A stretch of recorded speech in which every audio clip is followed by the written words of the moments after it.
सभी जनों को नमस्ते। पहला तो चाह कौन पीड़ी थारी तो नमस्ते का जवाब ही को निकले। एक बात और, आज अपने टॉपिक करेंगे कौन सा, देवी देवता और संत, जिसके अंदर सबसे पहले कौन सा पढ़ेंगे, देवता।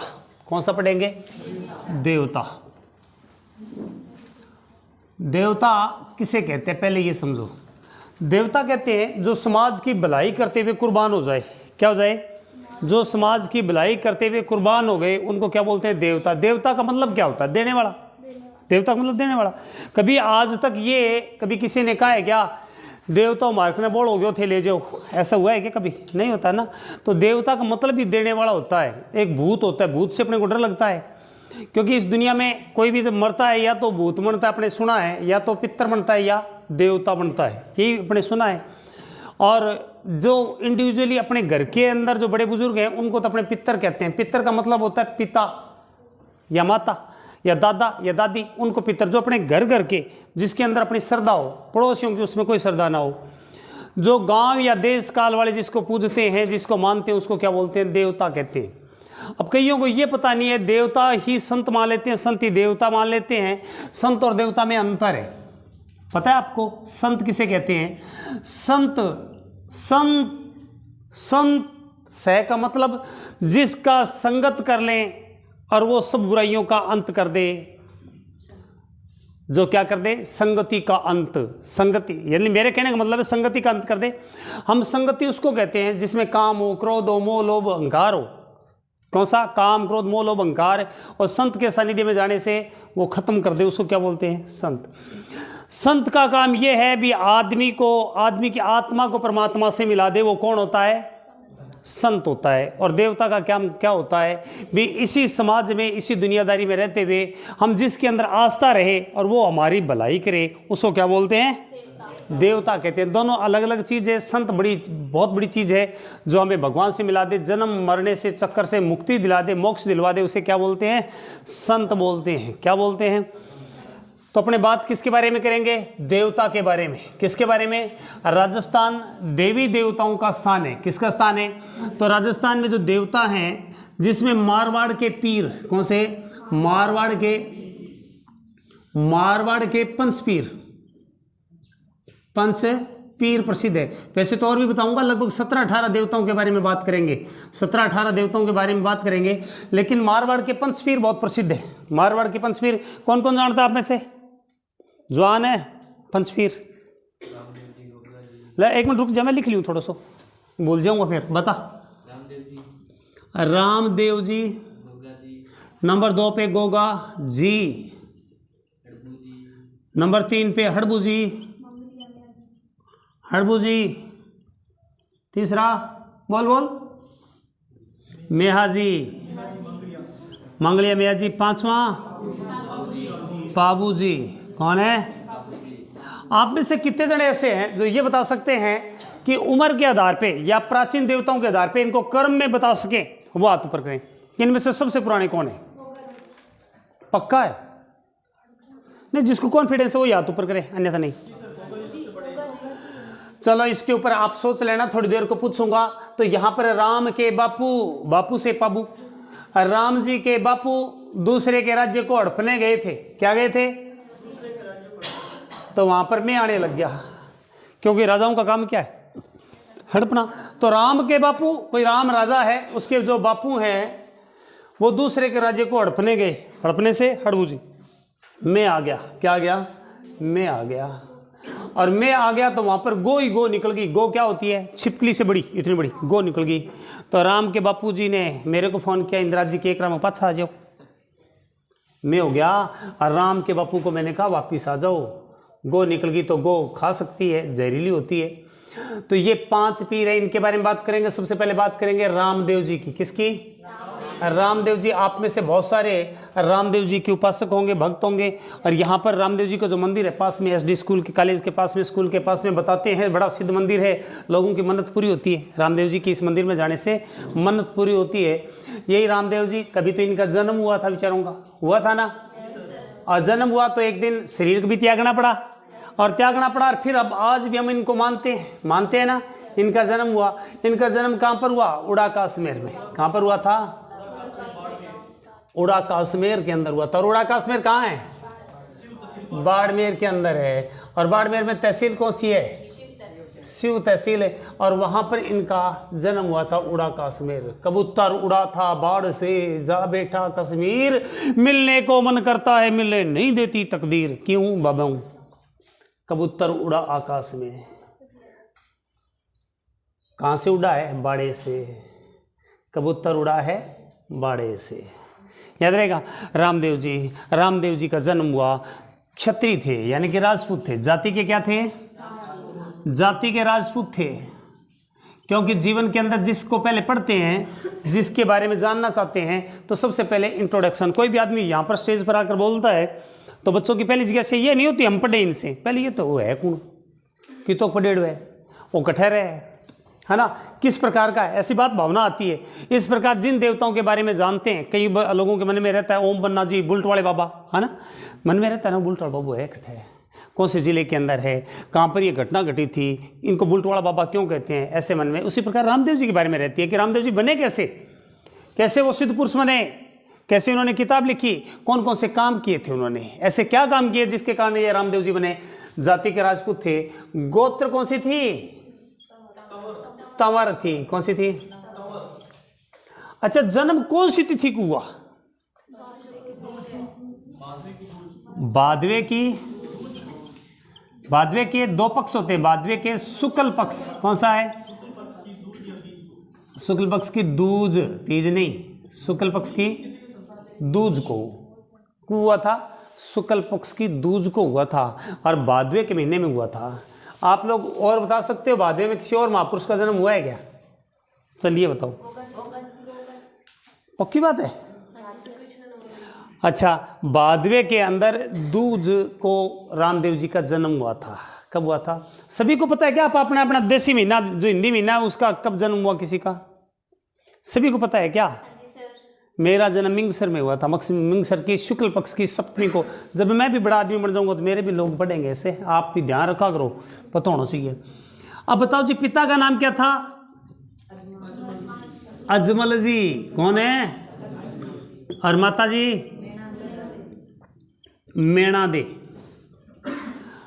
कई किंवदंतियां इनके ऊपर और बहुत सारी बातें इनके ऊपर जो मैं जानता हूँ, जो मैंने सुनी उसके बारे में बताता हूँ।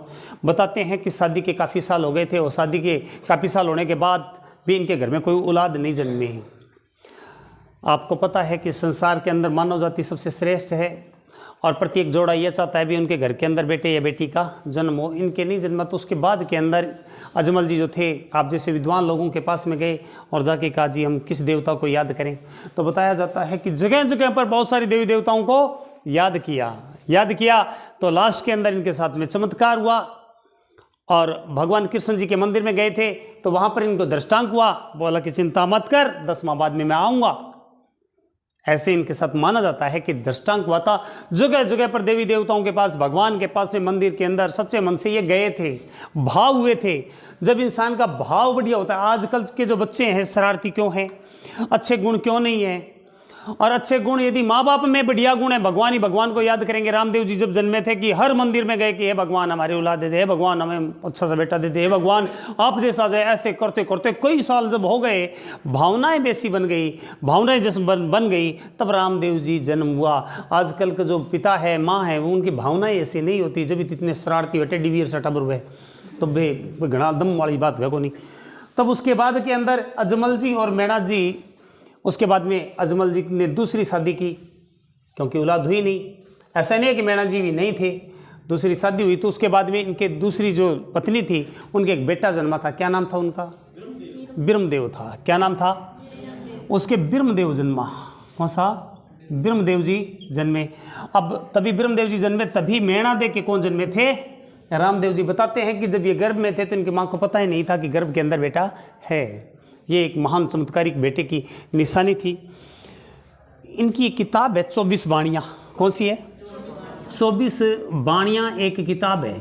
और 24 बाणियाँ किताब को पढ़ो तो रामदेव जी के 24 चमत्कार है। क्या है? 24 चमत्कार है। उसके अंदर दिया हुआ है, इनके गुरुजी का नाम था बालीनाथ। क्या नाम था? बालीनाथ। और इनका जो अधिकतम जो टाइम बीता, अधिकतम टाइम कहाँ पर बीता इनका? रुणेचा। कहाँ पे? रुणेचा राधणी भी कहते हैं। और आप लोगों को पता होगा रुणेचा का जो किला है वहाँ पर आप जाते होंगे और देखा भी होगा, वहाँ पर रामदेव जी की बड़ी मान्यता है, उस किले के अंदर रहे। हालांकि इनके पिताजी कोई जागीरदार नहीं थे, कई किताबों में ये भी लिखा है कि इनके पिताजी बहुत बड़े जागीरदार, एक सामान्य किसान आदमी थे। क्या थे? सामान्य किसान आदमी थे। लेकिन जब जिस घर के अंदर एक महापुरुष पैदा हो जाता है तो अपने माँ बाप के नाम को बहुत ऊंचाइयों पर ले जाता है, बुलंदियों पर ले जाता है। तो रामदेव जी भी ऐसे ही चमत्कारिक व्यक्ति थे। और रामदेव जी के बहन थी, एक का नाम लांछाबाई था, एक का नाम क्या था? सुगनाबाई। कौन सा था? सुगनाबाई। कुछ जगह पर दृष्टांत में यह भी लिखा हुआ है कि सुगनाबाई का जो नाम था वो डालीबाई था। क्या था? कि नाम डालीबाई था।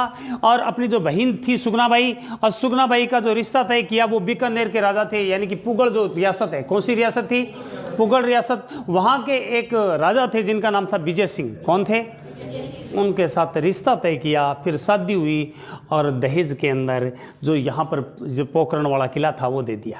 क्या दे दिया? किसको? विजय सिंह को। विजय सिंह इनके क्या लगते थे? विजय सिंह की विवाह किससे हुआ था? किसे? सुगनाबाई से। किसे? सुगनाबाई से। और दहेज में क्या दिया?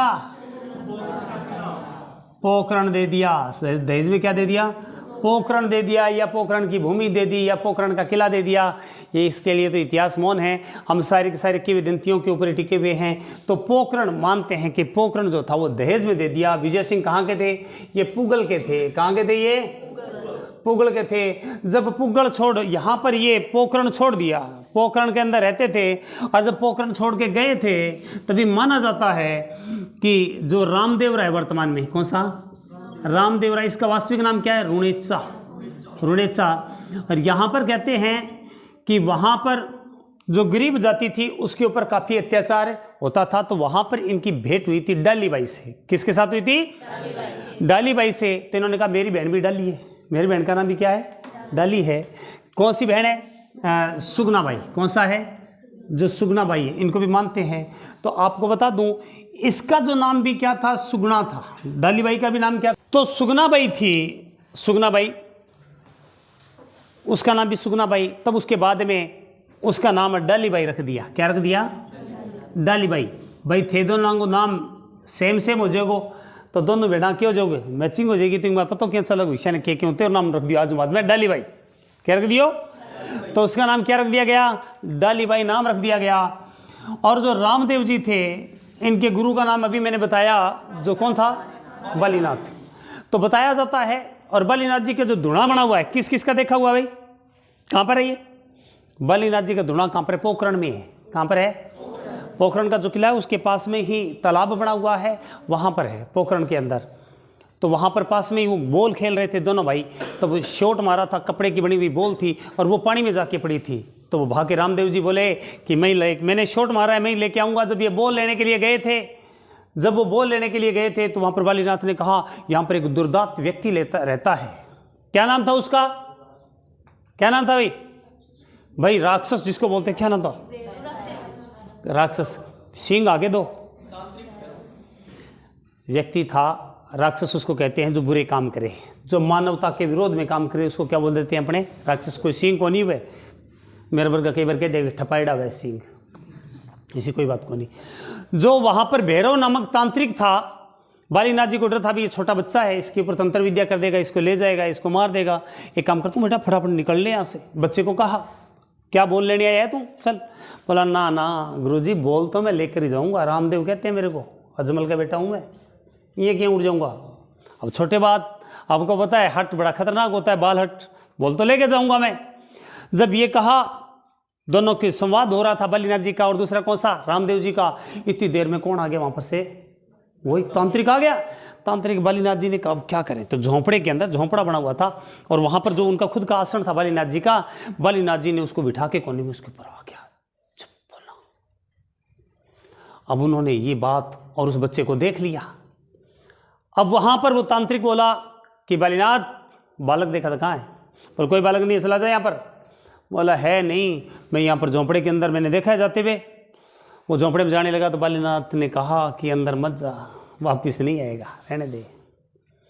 वो सिद्ध योगियों का धुना है, अंदर जाएगा तेरे साथ क्या होगा। अब बताया जाता है कि वहाँ से जो गुदड़ी थी उसको खींचने लगा। कौन खींचने लगा? भैरव तांत्रिक खींचने लगा, खींचते खींचते वो गुदड़ी बित्ते लंबी उठ गई, क्योंकि अब वो छोरा तार खिंचाई गया और उड़ जाए बिना किलोमीटर एक दूर उड़ जाए तो सोचो को बाबू को नहीं हो, कोई तांत्रिक है, डर जाएगा। उसी प्रकार वहाँ पर भी वो डर गए। कौन डर गया बुरी तरह से? भैरव तांत्रिक बुरी तरह से डर गया और वो गूदड़ी थी वो लंबी बढ़ गई, वो भागने लगा। तो रामदेव उस गूदड़ी के नीचे से निकल के, और बताया जाता है कि वहीं पर एक स्थान बना हुआ है, वो दोहरे से बने हुए, उनमें गुफा सी बनी हुई है, तांत्रिक को वहीं पर ही मार दिया, वहीं पर ही गाड़ दिया था। कई किताबों में ये लिखा रहता है किंवदंतियों में कि भैरव को ये वचन दिया था कि जब 1 लाख लोग यहाँ पर इकट्ठे हो जाएंगे तो एक आदमी का तेरे को बख मिल जाएगा। ये भी तो बताते हैं कि वहाँ पर जो रामदेव जी की बावड़ी है रुणेसा में, वहाँ पर जब 1 लाख लोग इकट्ठे हो जाते हैं तो एक आदमी उसमें, ये तो धारणाएं हैं, मान्यताएं हैं, प्रत्येक किंवदंतियां हैं, इनके ऊपर अपने नहीं जाना है, ना यहाँ पर कोई प्रश्न बनता है। तो यहाँ पर एक प्रश्न तो ये बनता है कि रामदेव जी के गुरु कौन थे? रामदेव जी के मौसे के बेटे भाई थे हड़बू जी, उनका भी गुरु कौन था? बालीनाथ जी थे। कौन थे? पिता का नाम बता दिया। इन्होंने किताब लिखी कौन सी थी? 24 बाणियां। कौन सी?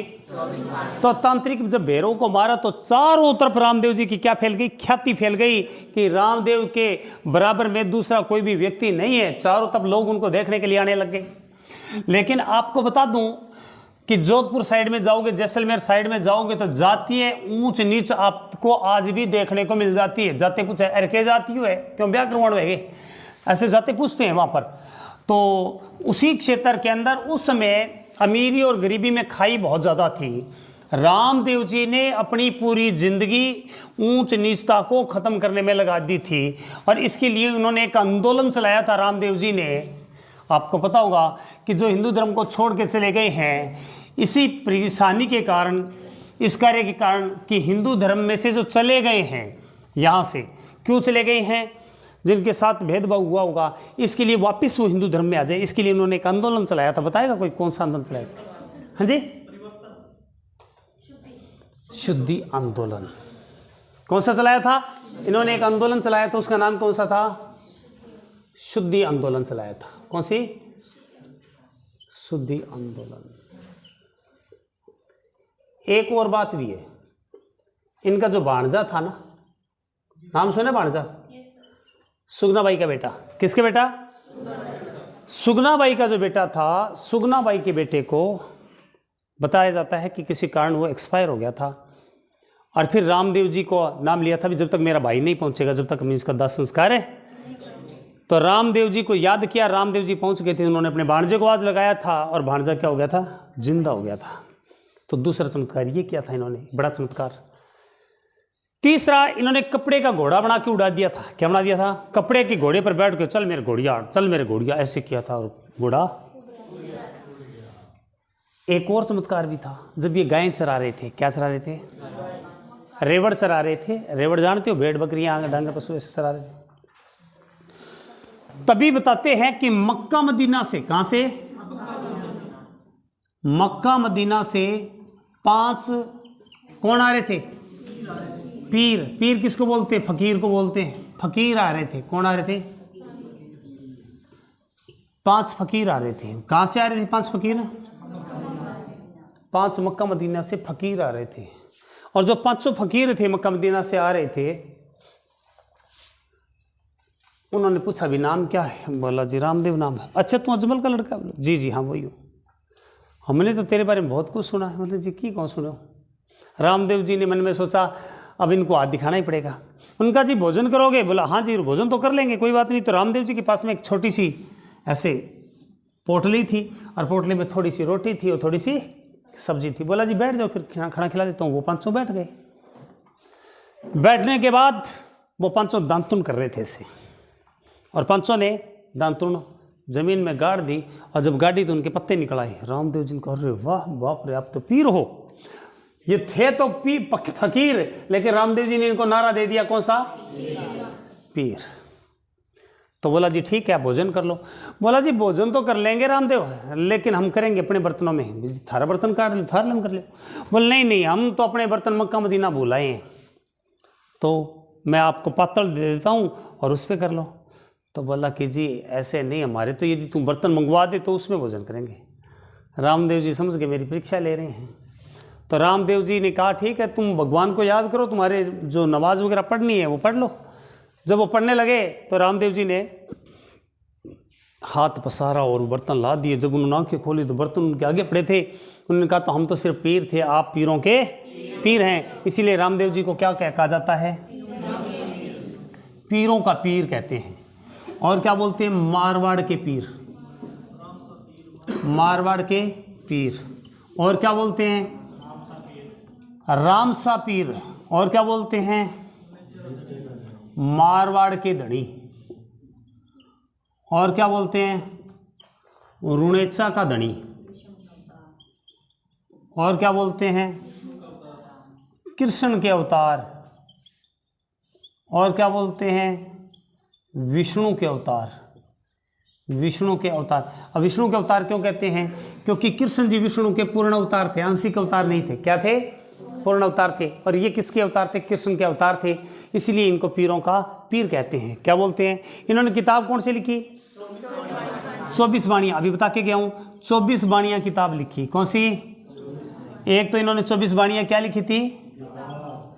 किताब लिखी थी। क्या लिखी थी इन्होंने? 24 बाणियाँ किताब लिखी थी रामदेव जी ने।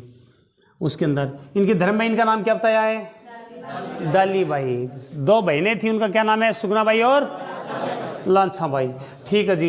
इनके पास में घोड़ा भी था, मजबूत घोड़ा था। घोड़ा कौन था? घोड़ा कौन सा था? नीला घोड़ा। कौन सा था? नीला घोड़ा था।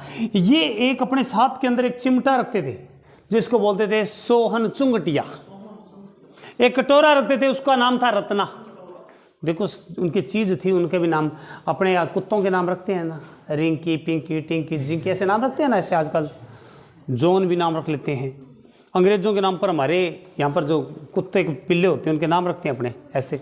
उसी प्रकार यहाँ पर भी इनके जो थे, एक तो सोहन चुंगटिया। कौन सा? सोहन चुंगटिया। और दूसरा रत्ना कटोरा। कटोरा। जब इन्होंने समाधि ली थी तब इनके साथ में ये दबाए गए थे। और ये कहते हैं कि जो इनका मौसी का बेटा भाई था हड़बू जी, जब इनको इस बात का पता चला कि रामदेव चला गया है तो वो नंगे पांव जोधपुर बापनी गांव से पैदल आए थे भागे हुए। जब पहुंचे यहां पर उड़ेचा तो रास्ते के अंदर रामदेव जी डांगर चरा रहे थे। तो उन्होंने देख के हतप्रभ रह गए कि रामदेव तू डांगर चरा रहा है, बठे भांगरे खरड़ो बिछा रखे। खरड़ो जानोगे? बोला कि आपकी समाधि? बोला यार पागल है, ये देख मैं जिंदा हूँ, ये देख ये ले कटोरो और ये है क्या चीज़ है? सोन चुंगटिया। ये ले जा दिखा दे उनको। बोला भी वो पशु चरा रहा है। उन्होंने घर पे जाके दिखाया भाइयों कि ये देखो जिंदा है रामदेव। ये क्या है? उन्होंने जाके जब दिखाया कि वो तो जिंदा है, गांव वाले सारे आए जब वापस, ना तो वहाँ पर कोई पैरों का निशान था और न ही कोई रामदेव जी वहाँ पर थे। किसी प्रकार का कोई भी कुछ भी नहीं था। उसके बाद में उस समाधि को खोदने लगे, जो उनके अन्यायी थे उस समाधि को खोदने लगे। तब ये कहा गया कि यदि आप लोग न खोदते तो मैं कुल के अंदर जन्म था, लेकिन अब जो भी मेरे को मानेगा उसका बेड़ा पार हो जाएगा। क्या हो जाएगा? बेड़ा पार हो जाएगा। तो रामदेव जी का जो थान होता है, जो मंदिर होता है, उसको क्या बोलते हैं? देवरो। क्या बोलते हैं? रामदेवरा देवरा। क्या बोलते हैं मंदिर को? क्या बोलते हैं? मंदिर को बोलते हैं, मंदिर को क्या बोलते हैं? देवरा बोलते हैं। मंदिर को देवरा कहते हैं। और यहाँ पर जो भगत पैदल जाते हैं उनको क्या बोलते हैं? पैदल यात्री जाते हैं उनको जात्रु बोलते हैं। क्या बोलते हैं? जात्रु। और रामदेव जी की जो ध्वजा है उसको क्या बोलते हैं? ध्वजा जो है उसको क्या बोलते हैं? नेजा। कितने रंग की होती है रे? 5 रंग की होती है। कितने रंग की? अब कईयों में रामदेव जी जब आते हैं तो उसको क्या बोलते हैं? क्या बोलते हैं उसको? रामदेव जी की स्थानीय भाषा में घोट आना या छाया आना। क्या आना? रामदेव जी की घोट आना। जो रामदेव जी की भगत होते हैं जिसमें घोट आती है ना, तो पहले डाली बाई बोलती है उनके मुंह से। क्या बोलती है? डाली भाई। और जब गोट आती है तो आवाज़ भारी हो जाती है, और फिर उसको जो बताता है वो सही बताता है, जो भी भगत बताता है उसको क्या बोलता है, वो सही बोलता है। उसको क्या बोलते हैं, पर्चे। उसको बोलते हैं रामदेव जी के पर्चे, रामदेव जी के उसको पर्चे बोलते हैं। क्या बोलते हैं कि जब वो उसके मुंह से जो भी बोलते हैं उसे क्या बोलते हैं। रामदेव जी के जो भगत होते हैं, जो उनके पक्के शिष्य अन्यायी होते हैं, उनको क्या बोलते हैं, रिखिया। ये मेघवाल जाति के होते हैं। क्या होते हैं, मेघवाल जाति के होते हैं, जो इनके पक्के अन्यायी और भक्त होते हैं, और उनके मुंह से रामदेव जी बोलते हैं, उनको क्या बोलते हैं, रिखिया कहते हैं। क्या बोलते हैं, रिखिया कहते हैं। क्या बोलते हैं, रिखिया कहते हैं। तो यहाँ पर यदि हम बात करें तो रामदेव जी के भक्त क्या कहलाते हैं, रिखिया। कौन होते हैं, जो मेघवंशी। कौन होते हैं, मेघवंशी, जो होते हैं रामदेव जी के भक्त होते हैं। ठीक है। और रामदेव जी से पहले पूजा किसकी की जाती है, डालीबाई। किसकी की जाती है।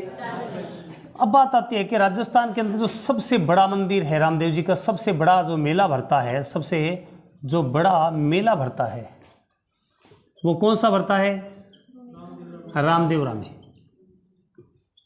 रामदेवरा में। इसके बाद में दूसरा सबसे बड़ा मेला रामदेव जी का राजस्थान में बड़ा मेला कहाँ पर भरता है भाई, फौजूवाड़ा गांव में। कौन सी तहसील में, कहाँ पर है भैया, गंगानगर जिले में है। किसके पास में, गदसिंहपुर के पास, श्री गंगानगर। गदसिंहपुर के पास में श्री गंगानगर के अंदर राजस्थान में दूसरा बड़ा मेला भरता है। इसके अलावा दूसरे राज्य में भी मेला भरता है। कहाँ पर भरता है, कहाँ पे, और कहाँ पर भरता है, गुजरात में बड़ा मेला भरता है। क्या भरता है, बड़ा मेला भरता है। रामदेव जी की माँ का नाम बता दिया है ना, इनके भाई का नाम बता दिया, इनकी जाति बता दी। आप लोग बताएं इनकी पत्नी का नाम क्या था, कौन है, निहाल दे, नेतल दे। आपने नाम सुना है, अजमल घरे आवे तारे लियो जियो खम्मा खम्मा रे द्वारे काले नाथ ने, है ना। ये लांछा सुगना करे हरजी आरती हरजी भाटी चंवरे ध्रुले। इनकी हरजी भाटी कौन है, हरजी भाटी कौन है, इनके शिष्य, प्रिय शिष्य का नाम क्या है, इनके प्रिय शिष्य का नाम क्या है, हरजी भाटी। कहाँ के हैं, हरजी गांव के। कहाँ के, कौन से गांव के, हरजी भाटी की डाणी बोलते हैं ना, जैसलमेर में हरजी भाटी की डाणी है, वहाँ के ये रहने वाले। और आपको पता है रामदेव जी के कपड़े के घोड़े चढ़ाए जाते हैं, नीले रंग के कपड़े के घोड़े चढ़ाए जाते हैं। इनकी ध्वजा को क्या बोलते हैं, नेजा। कौन से महीने में मेला भरता है इनका, भादवे में। भादवे की दूध से लेके 10वीं तक, दूध से लेके बाबा, जो बाबारी क्या बोलते हैं, बीज। क्या बोलते हैं, बाबारी बीज, बाबारी। रामदेव जी की किताब का नाम क्या था, कौन सी, रामदेव जी जो हैं, रामदेव जी ये एक देवता न होके भगवान मानते हैं इनको। क्या मानते हैं, भगवान। ये देश काल के अंदर जो सब माने, जिस प्रकार हनुमान जी की मान्यता है, रामदेव जी की भी उसी प्रकार इनकी मान्यता है। यदि अपने देवताओं के अंदर इनको पढ़ते हैं, लेकिन ये एक संत वृत्ति के आदमी थे। ये आजीवन इन्होंने अपना पूरा जीवन जो सांप्रदायिक स्वाध्याय के लिए लगा दिया, ऊंच नीच को खत्म करने में लगा दिया। तो ये सांप्रदायिक स्वाध्याय के देवता हैं। किसके देवता हैं, सांप्रदायिक स्वाध्याय के देवता हैं। इन्होंने चमत्कार दिखाए, लोगों की गरीबी को दूर किया, लोगों के लोक कल्याणकारी कार्य किया। और माना जाता है कि आई माता भी इनकी शिष्या थी। कौन थी, जब हम देवियाँ पढ़ेंगे तो उसमें बताएंगे आई माता उनके बारे में कि वो भी इनकी शिष्या थी। तो बड़े बड़े चमत्कार किए रामदेव जी ने। और इनके गुरु का नाम क्या है, कौन है, तो आपने रामदेव जी के बारे में पढ़ा। और मारवाड़ के पंचपीरों में यदि सिरे के पीर हैं कोई, तो वो कौन से हैं, इनको हिंदू मुस्लिम सब लोग इनको मानते हैं। हिंदू मुस्लिम सिख सब लोग इनको मानते हैं, इसीलिए पीर है ये। कौन से हैं, पी रहे। यदि इसके बाद में बात करें कौन से पाबूजी महाराज की, पाबूजी की। अच्छा, मैं 500 पीरों का कर्म लास्ट के अंदर कर्म बताऊंगा आपको कि जो पाबूजी थे इनका जन्म कहाँ पर हुआ, क्या हुआ, ये तो सब कुछ बताऊंगा। फिर 500 पीरों का ऑर्डर क्रम सजाऊंगा, इस पे प्रश्न कैसे पढ़ेंगे। रामदेव जी पर प्रश्न आ गए ना तो आप आसानी से प्रश्न का उत्तर दे सकते हो। क्यों? क्योंकि रामदेव जी के आसपास आप घूमते रहते हो। मेरे को लगता नहीं कि आप में एक भी बालक जो होगा कि रामदेव जी के मंदिर न गया। वो सारे लोग जाते हैं। सांप्रदायिक स्वाद्री के देवता हैं। पाबूजी ऊँटों के देवता हैं। किसके देवता हैं? ऊँटों के देवता हैं। ऊँटों के देवता हैं। किसके अवतार हैं? अवतार किसके? लक्ष्मण के अवतार हैं। किसके? लक्ष्मण जी के अवतार है। राम जी के अवतार तो बता दिए अभी। कृष्ण जी के अवतार कौन थे? रामदेव जी। और ये किसके अवतार हैं? लक्ष्मण के अवतार हैं।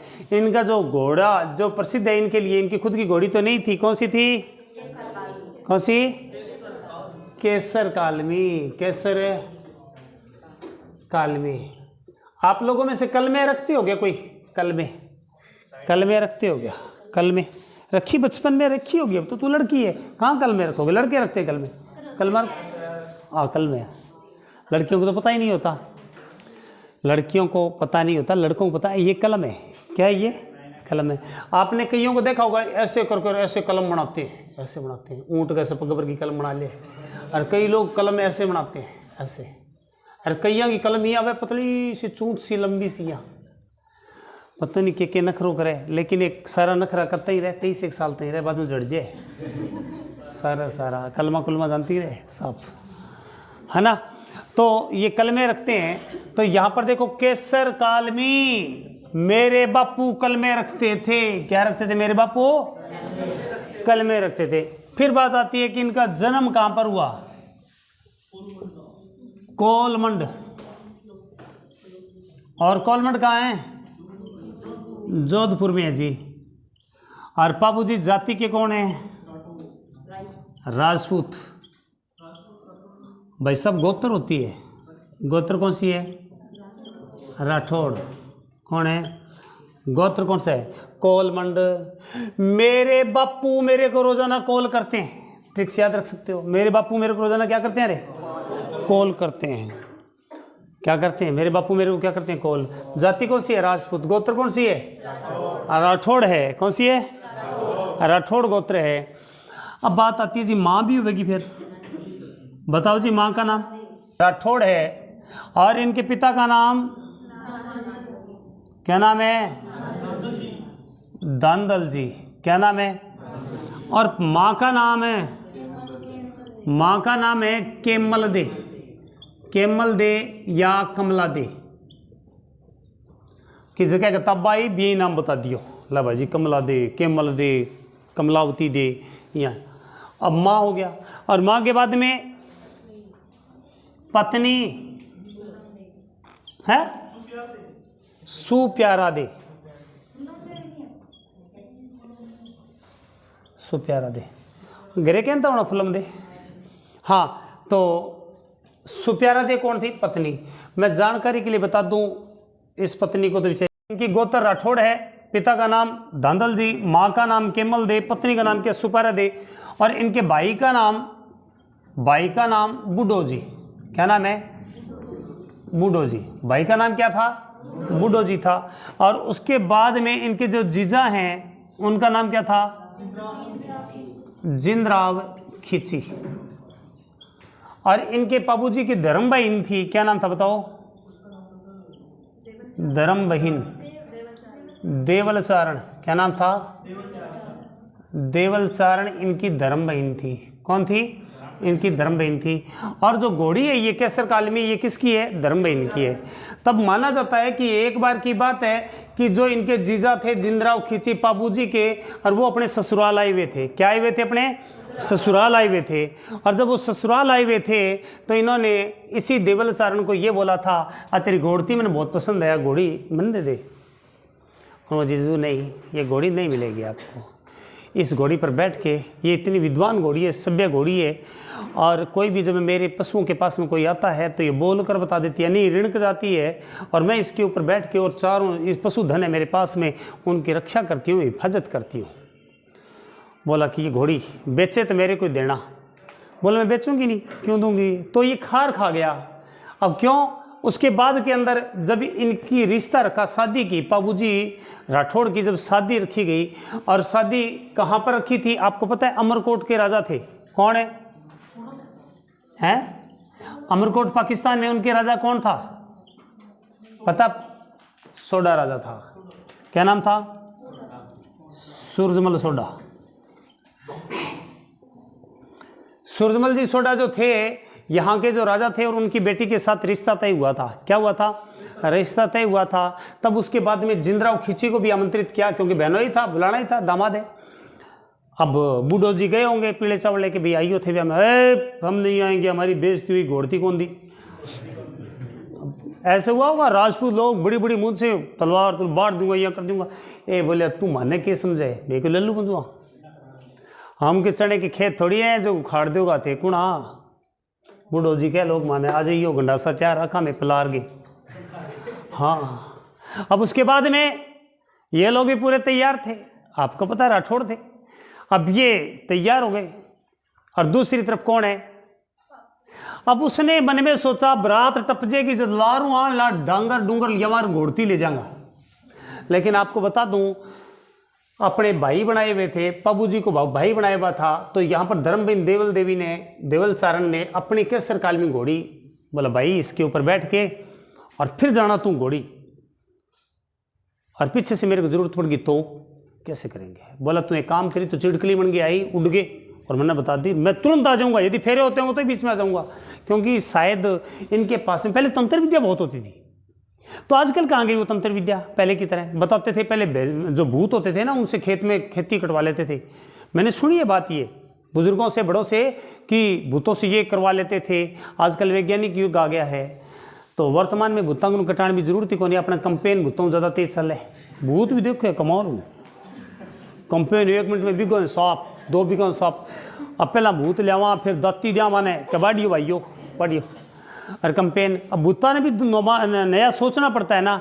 अब अपने भी ऑलरेडी इतने टेक्निक आ गई अपने पास में कि भूता नहीं है, बंद कर लें भाई जी क्या हाल है, भूतों से बात कर लें। टेलीपैथी आ गई है, जगह जगह लैब बनने जा रही है इसकी, बैठे बैठे बात कर लेते हैं। फ़ोन है, टेलीपैथी से भी जोरदार है। पहले भूत के माध्यम से काम करवाते थे, आजकल बैठे बैठे अमेरिका बात है। हाँ हेलो, राकेश शर्मा चांद पर गए थे क्या? अंतरिक्ष में गया, चांद पर कौन गया? ये यहाँ गला रहा। इंदिरा गांधी जी ने पूछा भारत कैसा लग रहा है? बोला सारे जहाँ से अच्छा हिंदुस्तान हमारा, ऐसा लग रहा है अंतरिक्ष में जाके बात कर लिए, भूत पहुँच जाएगा अंतरिक्ष में। इसीलिए अपने को ज़्यादा है तो ये अपन ज़्यादा भरोसा को नहीं, क्योंकि अपने अब टेक्निकल चीज़ आदमी हो गई अपने। और पहले जो थे डराते ज़्यादा थे, कबूता तोड़ दियो, ईंटा को नहीं हार्ट अटैक हो गया। आजकल डॉक्टर आगे बता देते हैं हार्ट अटैक हो गया भैया। तो यहाँ पर जो थे, ये इस घोड़ी के ऊपर बैठ के गए थे। किस पर बैठ के गए थे? घोड़ी के ऊपर बैठ के गए थे, और पीछे से वो उसकी सारी गायों को निकाल के ले गया। किसकी गायों को ले गया? देवलचारण की गायों को निकाल के ले गया। ये चिड़कली बन के गई, क्योंकि इसकी घोड़ी इतनी मजबूत थी कि घोड़ी के कारण वो अपनी सुरक्षा करती थी अपने गायों के रोर। अब उसके बाद के अंदर वो चिड़कली बन के गई, और बैठे फेरा होने लाग रहा, यहाँ सुप्यारा दे फेरे ले रही थी। अब धीरे से वह चिड़कली देखी, तो भाई पड़ ली, हाँ ले गयो। तो बाबूजी महाराज फेंटो चक्यो, मोढ़ पर रख दियो। शोले फिल्म देखी है? जिंदा रहे तो फिर मिलेंगे। डायलॉग मारियो ना राठौड़ साहब, मुंछा लगा आगे बंट, काट गए तलवार, और चल पड़े किसके ऊपर? घोड़ी के ऊपर। पता चला कि हमारे पिताजी कौन, धांधल जी, और भाई बूढ़ो जी, इनके 2 मित्र भी थे। कौन? एक का नाम था चांदा, और एक का नाम है डेमा। चांदा और डेमा। मैं बाबूजी से बहुत प्रभावित हूं। पूछो क्यों? मुट्ठी भर आदमी, और सामने पता है कि एक तैयारी करके आया है लड़ाई करने के लिए, तैयारी करेंगे। आप नंबर का भाई तो भाई जी छोड़ देने, ओ भैया कूट ले तुम्हारे जो मैं जी ले जा। आपा इतना डरेड़ा जे कुदरती अटको आज ये गुंडो आ जाए तो मैं भाई जान मार दे मैंने कि ना के मेरे ना और पर्स ले जा तू। अपने इतने डरपोक आदमी हैं बाबूजी जो राठौड़ थे। और सोचो आजकल अपन तो 100% है एक लड़का और लड़की की मित्रता हो जाए ना और भी बेली क्या लड़ी गलत है तू तेरे लक्ष्य पर ध्यान दे गलत कर रखे है वो भी छोरे दोस्त ने छोड़ दे बोले नहीं बेकार आदमी वो सारी बात मेरी छोरी ने बता दी। मैंने बहुत सारे केस देखे हैं और यहाँ पर देखो फेरे हो रहे हैं अरे अपना फेरा हुआ तो आप तो चिपट जाए बाप ने छोड़ दिया और बैठे वो कह जिंदा रहे तो फिर मिलेंगे ले गए घोड़ी बे गया बे गया और जाके देखा बाप भी कुर्बान हो गए। बाप का नाम क्या अणक होती है इसको कहते हैं अणक। पहले वाले लोगों में अणक होती थी जान की कोई खास कीमत समझते नहीं थे। वो कहते तो जिंदगी एक बार मिली और जानो निश्चित है जाए तो गलती से हमारा सिर आंखें झुक न जाए। वीरता अपनी चरम सीमा पर रखते थे सबसे पहले वीरता। तो उसके बाद के अंदर ये गए बाप भी कुर्बान बेटा भी कुर्बान और बूढ़ो जी भी कुर्बान। और जब बूढ़ो जी की पत्नी को पता चला इस बात का कि मार लता गया कुर्बान हो गया तब उसके बाद में वो आई और उनके गर्भ के अंदर बेटा था बताते हैं 8 माह का। तो बताया जाता है चाकू लेके और पेट पाड़ियो बैठाई और बेटो निकाल गए और दे दियो बैठा किने पकड़ाया वो तो मैंने पता को नहीं। अब उसके बाद में खुद वो सती हो गई थी और सुप्यारा दे जिसने आधे फेरे लिए 2.5 फेरे लिए वो भी सती हो गई। और बूढ़ो जो की पत्नी ने ये कहा कि मेरे बेटे को ऐसी तालीम देना ऐसी शिक्षा देना कि मौत को बदलो ले ले बस ये तो के कुर्बान होगी। यूं बढ़ो आत्मबल आत्मबल। क्षत्राणी किसे कहते हैं इसे कहते हैं क्षत्राणी। क्षत्राणी कहते हैं ना क्षत्राणी बांग भेड़ बकरियां कौन पैदा होती। और बोला कि यदि छाती पर तलवार लगी हुई हो तेरी लाश है तो छाती पर लगी होनी चाहिए पीठ पर लगी हो तो बेटो मानने को इनकार कर दूंगी पति मानने से इनकार कर दूंगी। जोधपुर के राजा के साथ हुआ था पूछ लेना जसवंत सिंह का इतिहास पढ़ लेना। उनकी पत्नी ने और माँ ने दरवाजे बंद कर दिए थे तू मेरा बेटा नहीं है तू मेरा पति नहीं है बक्सम ने आवार 8 तलवार लगेड़ी बार और तू औरंगजेब उड़ गयो चल। जब वो पक्ष हो गया लड़न खातर तो जय सिंह जयपुर के राजा ने ये कहा कि महाराज अब तो औरंगजेब हिंदुस्तान की गद्दी पर बैठ के अब क्या करा। तब जसवंत सिंह जो था वो औरंगजेब के साथ में सुलह की थी।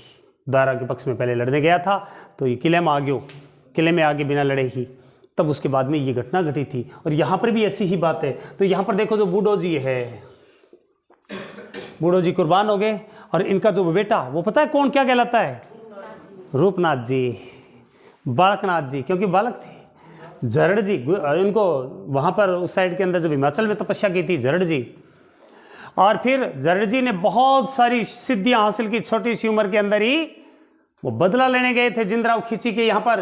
तो जिंदराव खींची की जो पत्नी थी और क्योंकि मेरे तो कुल्ली जादियो वो रोजाना प्रार्थना करती अपने भगवान को कि मेरा खून आए और इस सत्यानाशी को नष्ट कर दे मैं जब तक जिंदा रहूंगी। तो बताते हैं कि जब ये तीनों पाबूजी राठौड़ ये कुर्बान हुए थे तो उनके बाग बगीचे थे ना वो सारे के सारे जो उसकी पत्नी पानी से सींचती थी जिंदराव खींची की जो पाबूजी की क्या थी बहन थी वो सारे के सारे हरे भरे एकदम घास बन गए थे सूख गए थे। और जब रूपनाथ जी रात्रि को जाके वहाँ पर जागरण किया था वहाँ पर आगे बताऊंगा रूपनाथ जी के बारे में। तो वहाँ पर बताते हैं कि वो बाग जो था हरा भरा हो गया था। तब उसके बाद में जिंदराव खींची की पत्नी को पता चल गया था कि आज मेरे वंश को कोई आगे है। फिर उसके बाद में अपने बुआ की सहायता से जिंदराव खींची को काटा था। किसने रूपनाथ जी ने। तो यहाँ पर चांदा और डेमा कौन है बाबूजी के मित्र हैं क्या हैं। और घोड़ी कौन सी है केसर काल भी हैं क्या है ये ऊंटों के देवता हैं। कौन हैं ऊंटों के देवता। अब कैसे रेबारी जाती है ना रेबारी को और क्या बोलते हैं राइका। और आप लोगों को पता है रेबारी या राइका जाति जो है ये पाबूजी को मानती है क्योंकि जब इनके ऊंटों के यहाँ पर बीमारी फैल गई थी इनको बसाने का काम किसने किया था पाबूजी महाराज ने किया था। इनको लेकर ही पाबूजी आए थे। कौन लेके आए थे तो सांडा को जो लेके आए ऊंट को जो सांड को लेकर आए सांड भी बोलते हैं ऊंट की जो पत्नी होती है उसको सांड बोलते हैं। तो उनको लेकर आए थे रेबारी जाति। इसीलिए पाबूजी जब इस दुनिया से चले गए थे उसके बाद में ये बड़े रोए थे तो बताते हैं, इनको दृष्टांत दिया कि जो मेरे को मानेगा मैं उसके हमेशा साथ खड़ा हूँ। तब आपको पता होगा जो इनकी फड़ पड़ी जाती है, क्या पड़ी जाती है, और ये शाहपुरा भीलवाड़ा में तैयार होती है। फड़ कहाँ पर, शाहपुरा भीलवाड़ा में ये फड़ तैयार होती है। ये लंबी कितनी होती है, 30 फीट, चौड़ी कितनी होती है, 5 फीट चौड़ी होती है, कपड़े पर होती है। और बोपे होते हैं ना, ये बोपा और बोपन है ना, जैसे होता है ना अपने यहाँ पर सांखला जी सांखली जी, मिड्डा जी मिड्डी जी, ऐसे हाँ, मेहता जी मेहती जी, ऐसे होता है, डॉक्टर डॉक्टरनी जी, मास्टर मास्टरनी जी, ऐसे नाम होता है। तो उसी प्रकार ये बोपा और बोपन जी। तो बोपन जी जो होती है वो हाथ में ऐसे लालटेन रखती है, क्या रखती है, एक हाथ में डंडियों से हुए, बाबूजी आए थे ऐसे से कर करके, मेरे को गाना बोलना आता नहीं, और वो पूरा का पूरा पढ़ती है। और जो बोपा होता है वो इसे रावण हत्ता बजाता है। रावण हत्ते में तार कितने होते हैं, रावण हत्ते के अंदर तार कितने होते हैं, पता नहीं भाई, रावण हत्ते में तार कितने होते हैं।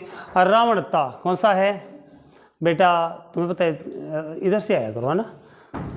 तो रावण हत्ता के अंदर तार कितने होते हैं ये आप लोग बताओगे। रावण हत्ता बजाया जाता है, क्या बजाया जाता है, रावण हत्ता बजाया जाता है, क्या बजाया जाता है, रावण हत्ता बजाया जाता है। और ये गाया जाता है। और ये फड़ शाहपुरा के अंदर कौन मनाता है, कोई पता है क्या, जोशी परिवार है। कौन सा परिवार, और डकड़ियों पड़ गयो, डकड़ियों तब बनी हुआ है। तो जोशी परिवार इस फड़ को बनाते हैं। और ये जब फड़ पुरानी हो जाए, कपड़ा भी अपना पुराना हो जाए, आपके जब कपड़े पुराने हो जाते घर वाला क्या करे बाने, कपड़ा कपड़ा इकट्ठा करके भांडा ले लिया मऊ, अब ना ले ज़्यादा पुराना हो जाए तो चूल्हा में, अब उसके बाद के अंदर ये फेंक देते, यही करते हैं ना। अब यहाँ पर भी फड़ भी तो एक दिन पुरानी होएगी, पुरानी हो जाती है तो उसको बोलते हैं ठंडी करना। पुष्कर के अंदर ले जाके, जो पुष्कर झील है ना, बिम ले जाके घेर दे, तो इसको बोलते हैं फड़ को ठंडी करना। क्या बोलते हैं, फड़ को ठंडी करना। यहाँ पर फड़ ठंडी हो गई। बाबू जी किसके देवता हैं, ऊंटों के देवता हैं। किसके देवता हैं, ऊंटों के देवता हैं। कौन से देवता हैं, ऊंटों के देवता है। और फड़ को ठंडी करना। मैं आज आपको एक प्रश्न दे रहा हूँ और आप कल खोज के लाओगे इस प्रश्न का उत्तर, कि जो यहाँ पर जिंदराव खींची और बाबूजी राठौड़ के बीच में जो युद्ध हुआ किस गांव में हुआ था, कहाँ पर हुआ था। इस प्रश्न का जवाब कौन कौन देगा, अभी दे सकता कोई, हाँ जी है, हाँ जी कोई नहीं, कल दे दियो, आप कल ही पूछा, आज तो मैंने पता ही कोई बताई कौन उसको, कि यहाँ पर जो बाबूजी राठौड़ थे और जिंदराव खींची की जो लड़ाई हुई थी वो किस गांव में हुई थी। ठीक, इसका जवाब देंगे। बाबूजी राठौड़ की फोटो बनी हुई है किस पर, घोड़े पर। किस पे, कहाँ पर, कोलमंड में बनी हुई है। कोलमंड के अंदर बाबूजी राठौड़ किसके देवता है, ऊंटों के। अब दूसरा एक और प्रश्न दे रहा हूँ, बाबूजी राठौड़ जो है उनकी फड़ सबसे प्राचीन फड़ है, क्या है, सबसे प्राचीन फड़। और सबसे प्रसिद्ध फड़ है, क्या है, सबसे प्रसिद्ध फड़ है। और क्या है, प्राचीन फड़ है। दूसरी बात, सबसे जो बड़ी फड़ और छोटी फड़ कौन सी है, सबसे बड़ी फड़ और छोटी फड़ कौन सी है, देवनारायण जी के, किसकी है। और सबसे प्राचीन फड़ और प्रसिद्ध फड़ कौन सी है, बाबूजी राठौड़ की, किसकी है, बाबूजी राठौड़ की। तो इन दोनों देवताओं को याद करना है, दोनों को। और उसके बाद में नेक्स्ट वीडियो के अंदर मैं तीनों देवता और बताऊंगा, वीडियो बताऊंगा और ऑफलाइन आप सभी को भी पढ़ाऊंगा। बहुत बहुत धन्यवाद।